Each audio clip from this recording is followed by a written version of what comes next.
네, 세 번째 강의를 시작하겠습니다. 조금 지난번 강의에서 그 두 벡터의 외적이란 개념을 정의를 했는데 그 외적은 그럼 물리 어떤 대목에서 자주 쓰이느냐? 앞으로 이제 차차 배우겠지만은 특히 그 회전과 관련된 양들, 가령 각운동량이라든지 아니면은 각운동량의 시간 변화율인 토크라든지 이런 양을 표시할 때 등장하는 것이 바로 두 벡터의 외적입니다. 좀 더 자세한 내용은 물론 나중에 그 뉴턴 방정식을 이용해서 가운동량의 시간 변화율이라든지 회전 운동을 다룰 때 훨씬 자세히 다루겠습니다. 어, 일단 이 벡터를 이용한 여러 가지 연산들에 대해서 많이 익숙해질 필요가 있어요. 왜냐하면은 그런 연산들을 좀 자유자재로 할 줄 알아야만 물리, 특히 고전역학에 등장하는 여러 가지 계산들을 할 수가 있습니다. 그래서 여기서는 그 중에서 몇 가지 대표적인 연산이라고 할 만한 것들을 소개하고 또 그 연산들을 어떻게 조작을 하는지, 어떻게 증명을 하는지 그런 내용들을 설명을 하려고 합니다. 어, 먼저 이 삼중곱이란 개념이 있는데 벡터 세 개를 곱하는 거예요. 어떤 의미에서. 근데 벡터는 물론 단순한 숫자가 아니기 때문에 벡터 세 개를 곱한다는 것의 의미를 일반 숫자 세 개 곱한다는 것에 비해서 훨씬 더 정교하게 정의를 해줘야 됩니다. 일단 표현을 하자면은 A와 이 BC 외적의 내적이라는 개념이 바로 이 삼중곱인데요. 일단 B와 C를 외적하면은 어떤 새로운 벡터가 되겠죠.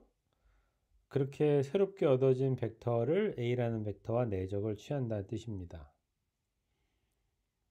개념은 그런데 이런 양에는 재미있는 성질이 있어요. 그 성질이 뭐냐면은 지금 A, B, C 순서로 벡터 표현이 등장을 하는데 그 순서를 BCA로 바꾸거나 혹은 CAB로 바꿔도 이 결과가 전혀 달라지질 않습니다. 그러니까 ABC, BCA, CAB 이렇게 이 세 개의 원소를 순환시킨 셈이죠. 세 개의 벡터를 순환시켜도 이 삼중곱의 결과는 달라지지 않는다라는 게 주장이고요. 그 증명은 이렇습니다. 일단은 먼저 A. B 크로스 C 요 값을 우리가 그동안 배운 여러 가지 기술들 또 여러 가지 정의들을 이용해서 다시 표현을 하면은 이렇게 되겠죠. A라는 벡터의 알파 성분과 B 외적 C라는 벡터의 알파 성분을 곱해서 그걸 모든 알파에 대해서 더한다 하는 게 바로 정의가 될 텐데 이 B 외적 C라는 벡터의 알파 번째 성분은 또 레비치 비타 기호를 이용하면은 엡실론 알파 베타 감마 B 베타 성분 C 감마 성분 이렇게 쓸 수가 있죠. 그래서 이제는 A, 엡실론, B, C가 전부 다 숫자이기 때문에 이 숫자들을 곱하는 순서를 아무렇게나 바꿔도 상관없습니다.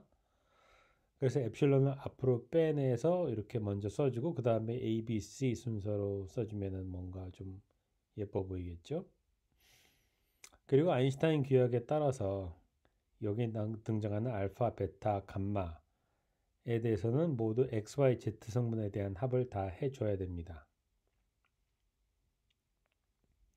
자, 근데 입실론 텐서라는 것은 레비치비타 텐서라는 것은 이런 성질이 있다고 했죠. 알파, 베타, 감마 혹은 베타, 감마, 알파 혹은 감마, 알파, 베타 이런 식으로 이 밑에 있는 인덱스들의 순서를 이렇게 순혈을 시켜도 엡실론 값이 변하지 않아요. 따라서 여기 엡실론 알파, 베타, 감마라고 쓴 것을 엡실론 베타, 감마, 알파라고 써도 전혀 표현이 달라지지가 않습니다. 결과가. 자, 근데 요거는 이거를 어차피 베타에 대한 합, 감마에 대한 합, 알파에 대한 합을 할 거니까 이름을 이렇게 바꿔줘도 상관없어요. 베타를 알파라고 이름을 바꾸고 감마를 베타로 이름을 바꿔주고 알파를 감마로 이름을 바꿔주고 그리고 이것도 알파, 베타, 감마 이렇게 이름을 바꿔줘요. 자, 그럼 이번에는 이 벡터가 A, B, C 순서로 등장하는 게 아니라 B, C, A로 순서로 등장합니다. B, C, A 순서로 등장한다는 건 뭐냐면은 이것이 바로 C와 A를 먼저 외적을 하고 그 결과물로서의 벡터를 B와 내적을 한다 라는 의미를 갖게 돼요. 다시 말하면 원래 정의했던 A. B 크로스 C는 B. C 크로스 A와 결국은 같은 표현이고 같은 값이다 라는 뜻이죠. 그런 조작을 또 한 번 하면은 요 마지막 표현도 다 같은 표현이다. 같은 값을 준다 하는 걸 알 수가 있습니다.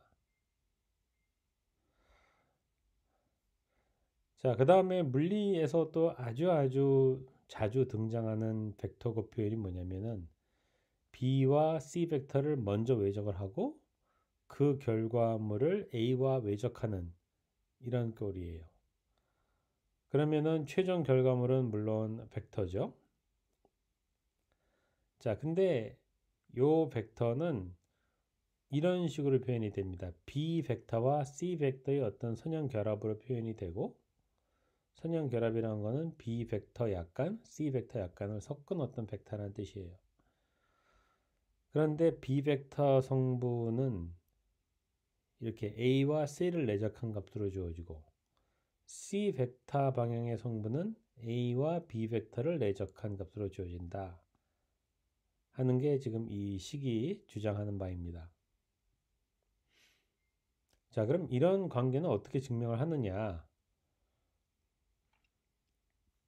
일단 우리가 기하학적으로 먼저 한번 생각을 해보자고요.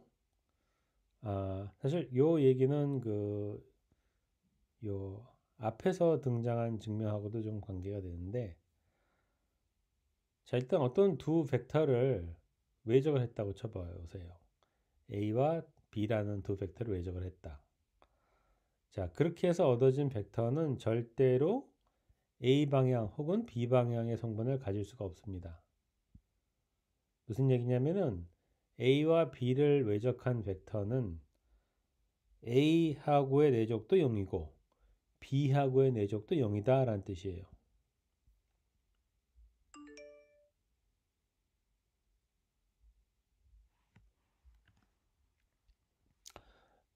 그게 바로 그 A와 B를 외적한 벡터는 A 성분 또는 B 성분을 가질 수 없다라는 뜻입니다. 자, 이게 무슨 얘기냐면 결국 A와 B를 외적한 벡터는 A에도 수직이고 B에도 수직이니까 A 벡터와 B 벡터가 만들어내는 그 평면의 수직 방향이다라는 뜻이에요. 사실은 그것이 A와 B의 외적 벡터를 정의할 때 기하학적인 정의에서 이미 자명하게 드러나긴 하죠. 그런데 이거를 그럼 대수학적인 방법으로 증명하고 싶으면 어떻게 하느냐? 아까 요 삼중곱에 해당하는 요 정의로 돌아가서 증명을 할 수가 있습니다. 만약에 A랑 B가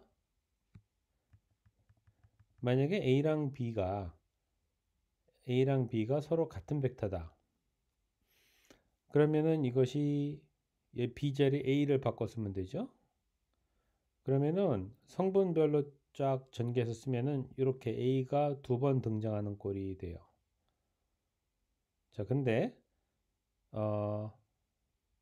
엡실론 알파 베타 감마 대신 엡실론 베타 알파 감마를 쓰면은 엡실론 텐서의 성질상 옆에 마이너스 4를 붙이는 게 되죠. 자, 근데 이거는 A 알파 A 베타니까 어차피 똑같은 숫자 곱하는 똑같은 그 표현을 곱하는 거니까 A 베타 A 알파라고 표현을 해도 전혀 달라질 게 없죠. 자, 그럼 이제 요 식을 봤을 때 베타 알파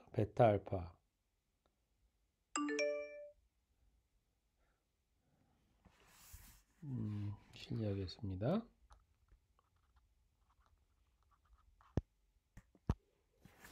네, 계속하겠습니다.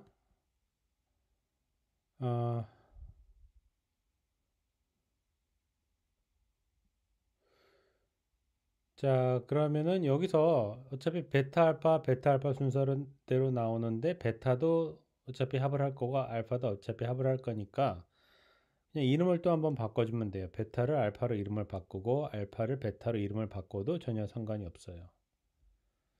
자, 근데 이렇게 조작을 하고 보니까 이 표현이 제일 위에 있는 표현과 정확히 똑같습니다. 그런데 어느 틈에 부호가 마이너스로 바뀌어 있네요. 마이너스로 바뀌어 있다는 건 무슨 뜻이냐면은 처음에 시작한 표현과 그 표현에 마이너스를 부호를 붙인 표현이 똑같다는 거예요. 근데 어떤 표현이 그 표현에 마이너스 부호를 붙인 것과 같으려면 그 표현이 0이 되는 수밖에 없죠. 다시 말하면은 이런 삼중곱은 0이 될 수밖에 없다라는 뜻이에요. 자, 이게 기하학적으로는 사실 자명한 그 결과를 좀 대수적인 방법으로 다시 한번 증명을 한 셈이 됩니다.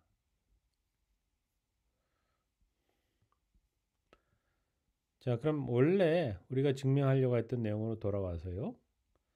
자, 이거를 먼저 이걸 이제 궁극적으로 증명하고 싶은데 먼저 기하학적인 측면에서 요 관계식을 좀 봅시다. 일단 B와 C가 만들어내는 어떤 평면을 이렇게 그리고 그 다음에 B와 C의 외적에 해당하는 벡터를 평면의 수직 방향으로 이렇게 그려줍니다. 그런데 이 벡터가 A 벡터랑 다시 한번 외적을 하게 되죠. 그러면 여러분들이 그 엄지손가락과 두 검지손가락을 이용해서 이 외적의 방향이 어디를 향할까 한번 다시 한번 생각을 해보세요.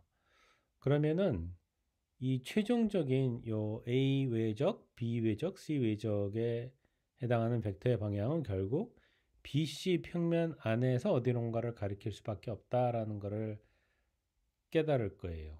그게 기하학적인 이 손가락 조작과 그 그림적인 상상력만 갖고도 우리가 증명할 수 있는 내용이에요. 다시 말하면은 자, 이 삼중 외적의 결과물은 결국 B 벡터와 C 벡터를 적당히 섞은 어떤 표현이 될 수밖에 없다라는 얘기입니다.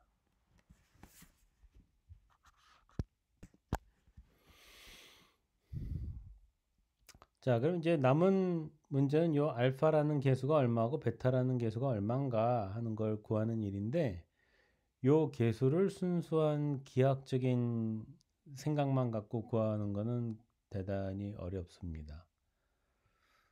그래서 보통 이 개수를 어떤 방식으로 구하느냐, 완전히 대수적인 방법으로 구해요. 근데 여기에 이 구하는 과정에서 어떤 아주 좋은 요령이 하나 등장을 하는데 이제부터 그 증명할 때 우리가 꼭 써야 될 그 좋은 요령이 뭔가를 소개를 하려고 합니다. 먼저 이 최종 벡터의 이름을 D라고 한번 지어 볼게요. 그러면 이 D 벡터의 알파 성분은 일반적인 그 외적의 성질에 따라서 외적의 정의에 따라서 엡실론 알파 베타 감마 A 베타 그 다음에 비외적 C에 해당하는 어떤 벡터의 감마 성분 이런 것들의 곱이 되겠죠. 근데 비외적 C라는 벡터의 감마 분체 성분은 또다시 레비치 비타 기호를 써서 이런 식으로 표현을 할 수가 있습니다. 따라서 D의 알파 번째 성분에 대한 표현을 성분별로 쫙 쓰면은 이 엡실론 표현이 이렇게 두 번 등장하게 돼요. 굉장히 복잡해 보이죠? 근데 여기서 잘 보면 이 감마라는 표현이 이 엡실론에만 등장하고 이 벡터의 인덱스에는 등장하지 않습니다. 그건 무슨 얘기냐면 감마에 대한 합을 먼저 해버릴 수가 있다는 뜻이에요. 감마가 여기 두 군데 등장하니까 아인슈타인 규약에 따라서 감마에 대한 합을 먼저 하자 라는 약속이 이미 주어진 거나 마찬가지죠. 자, 그럼 알파, 베타, 감마는 감마, 알파, 베타로 바꿔서도 상관없으니까 일단 요 감마, 알파, 베타 이렇게 쓰겠습니다. 그럼 엡실론, 감마, 알파, 베타 곱하기 엡실론, 감마, 알파 프라임, 베타 프라임 이런 곱을 하자라는 뜻이 되고, 감마에 대한 합을 한다는 거는 감마가 1일 때, 감마가 2일 때, 감마가 3일 때. 여기서는 지금 x, y, z를 그냥 1, 2, 3이라고 바꿔서 부르는 겁니다. 자, 이런 각각의 경우에 대해서 이런 곱을 전부 다 구하고 그것들을 다 더하자라는 뜻이에요. 근데 이 계산을 직접 해보면 모든 경우의 수를 다 따져서 알파가 1일 때, 베타가 1일 때, 뭐 알파 프라임이 1일 때, 베타 프라임이 1일 때 이런 식으로 그럼 총 몇 가지 경우가 나오죠? 세 가지, 세 가지, 세 가지, 세 가지에서 81개의 경우의 수가 있을 텐데 81개의 경우에 대해서 전부 다 계산을 해보면은 정확히 그 결과가 요 크로네커 델타 곱하기 크로네커 델타 마이너스 크로네커 델타, 크로네커 델타와 똑같습니다. 자, 앞에 있는 크로네커 델타의 곱과 뒤에 있는 크로네커 델타 곱의 차이는 뭐냐면은 이 경우는 알파 프라임이 여기 크로네커 델타의 변수로 등장을 하는 데 비해서 뒤에는 알파 베타 프라임이 변수로 등장합니다. 그러니까는 변수가 서로 엇갈려서 등장을 해요.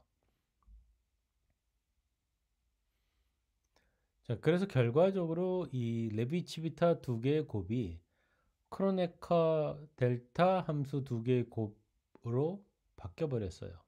자, 그게 아주 중요한 수학적인 조작입니다. 그럼 이 조작을 이용해서 원래 우리가 풀고자 했던 이 D라는 벡터의 알파 번째 성분을 이렇게 간단하게 쓸 수가 있어요. 물론 이게 아직 더 간단해졌다는 느낌을 잘 주진 않죠. 그런데 이걸 잘 들여다보면 표현이 훨씬 간단해진다는 걸 알 수가 있어요.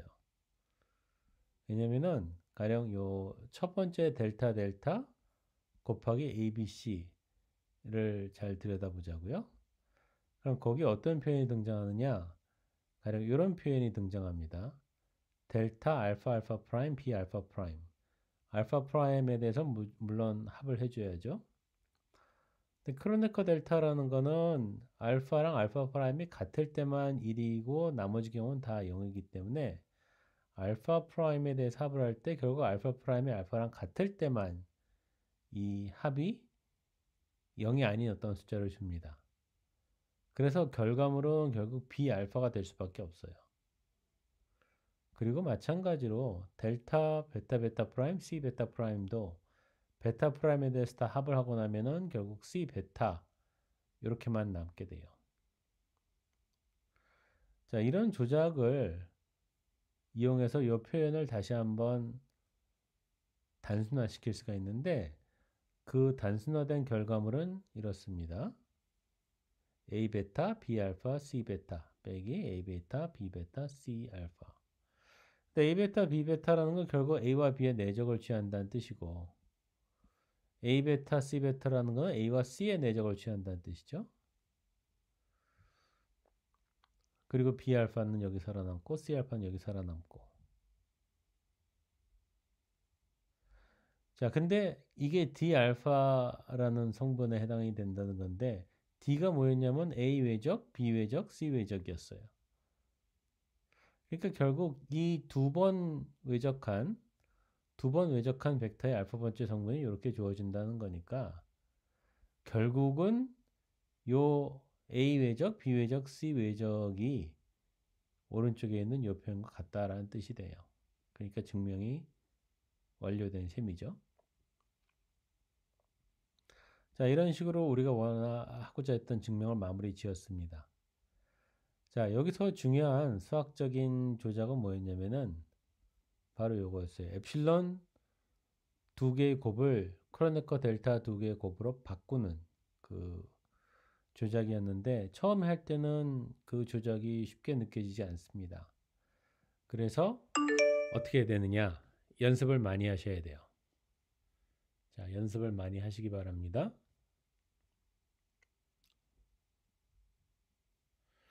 자, 그럼 이제 벡터에 대한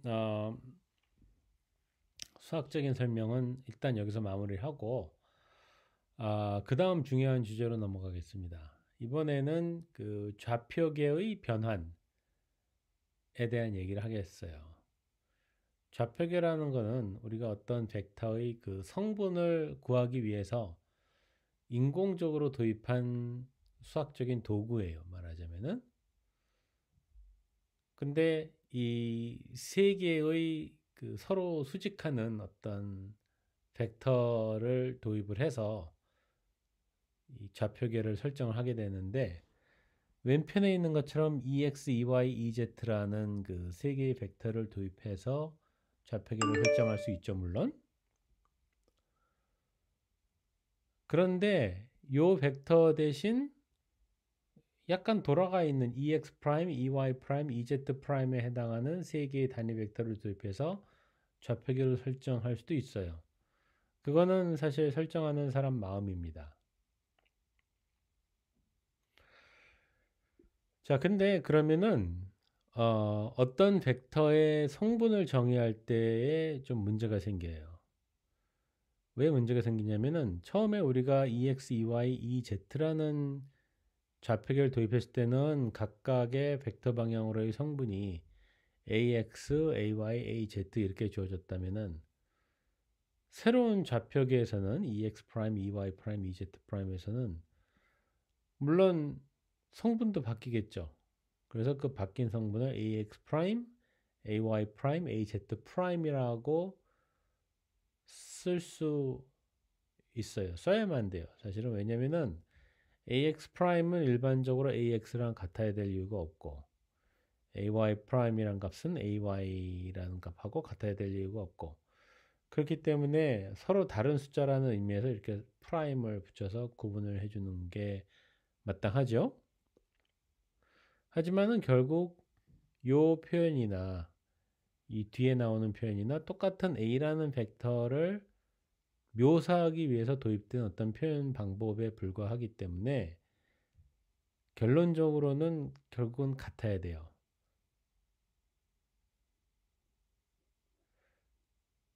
그러니까는 어떤 벡터를 표현하는 방식은 다르지만은 결과적으로 요 두 표현 방식이 표현하고자 하는 벡터 그 자체는 바뀌지 않았다. 따라서 요 표현과 요 표현은 같아야만 된다.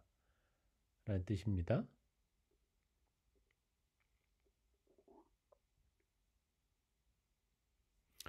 자, 그럼 여기서부터 우리가 아주 재미있는 어떤 규칙을 하나 도출할 수가 있는데, 자, 요 두 식을 이 감마라는 벡터에 대해서 내적을 취해 봅시다. 그럼 이제 왼편에 있는 표현, 왼쪽에 있는 표현에다가 이 감마를 내적시키면은 이쪽은 이 알파와 이 감마의 내적이 될 거고, 그런데 얘네들은 서로 직교하는 단위 벡터들이기 때문에 그 내적 값이 델타, 요거 잘못 썼네요. 델타 알파 감마로 바뀌어요. 델타 알파 감마로 바뀌고 그 다음에 알파 대해서 합을 한다는 건 결국 요 합이 최종적으로 뭐랑 같아진다는 뜻이냐면 A 감마랑 같아진다는 뜻이에요.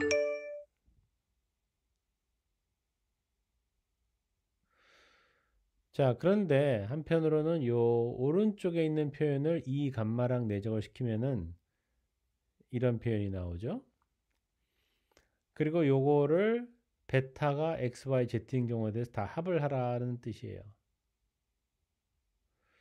자, 이렇게 쓰면은 이게 되게 추상적으로 보이고 무슨 뜻인지 잘 감이 안 오는데 이거를 행렬 곱골로 쓰면은 금방 우리한테 감이 잘 오는 그런 표현으로 바뀌어요. 이게 감마가 x, y, z일 때의 왼쪽 표현을 그냥 쭉 한번 종이에다 써보세요. 그러면은 왼쪽에 ax, ay, az를 이렇게 세로로 나열해서 하나의 벡터를 만들고 오른쪽에는 ax 프라임, ay 프라임, az 프라임이라는 세 개의 숫자를 나열해서 또 하나의 벡터를 만들고, 그러면은 여기 이 베타 프라임, 이 감마라는 이 내적, 베타가 XYZ, 감마가 XYZ, 그러니까 총 9개의 어떤 조합이 있겠죠? 그것들이 이렇게 행렬꼴로 정리가 돼요. 정렬이 돼요. 요 3 곱하기 3 행렬을 편의상 L 행렬이라고 부르겠습니다. 그러면은 이거는 AX 프라임, AY 프라임, AZ 프라임이라고 이렇게 편의상 우리가 정렬한 어떤 벡터에 대해서 이 L이라는 행렬을 곱하라라는 의미가 돼요. 그러면 어떤 벡터에 대한 행렬을 곱하면은 또 다른 벡터가 나오겠죠? 그게 바로 AX, AY, AZ라는 세 개의 숫자를 모은 그런 벡터가 된다는 뜻이에요.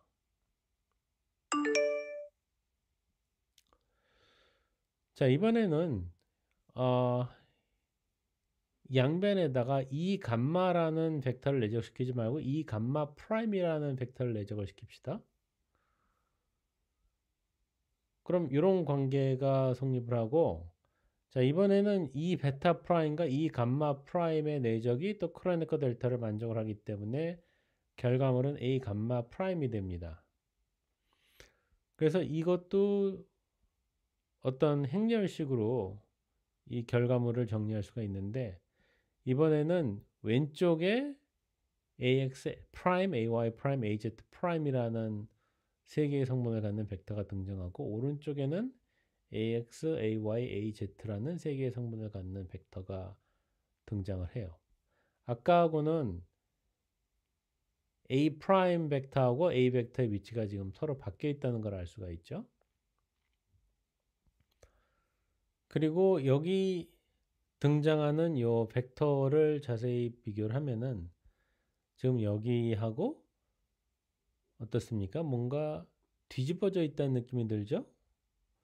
여기 EX, EY 프라임의 내적 성분이 들어가 있는데 똑같은 내적 성분이 이 밑에 행렬에서는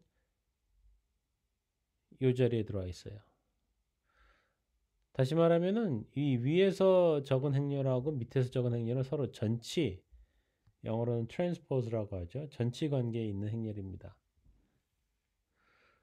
근데 또 상식적으로 지금 이 밑에서 적은 어떤 이 변환식하고 위에서 적은 변환식은 서로 반대의 연산에 해당하는 변환식이죠. 이거는 A'이라는 벡터를 A라는 벡터로 바꿔주는 식이라면은 밑에 있는 것은 A라는 벡터를 A'이라는 벡터로 바꿔주는 식입니다. 다시 말하면은 R이라는 행렬은 L이라는 행렬의 역행렬이 될 수밖에 없어요. 그렇죠? 예. 다음 시간에는 요 두 행렬이 서로 역행렬이다라는 관계를 주장을 조금 더 엄밀하게 증명하는 데서부터 출발을 하겠습니다.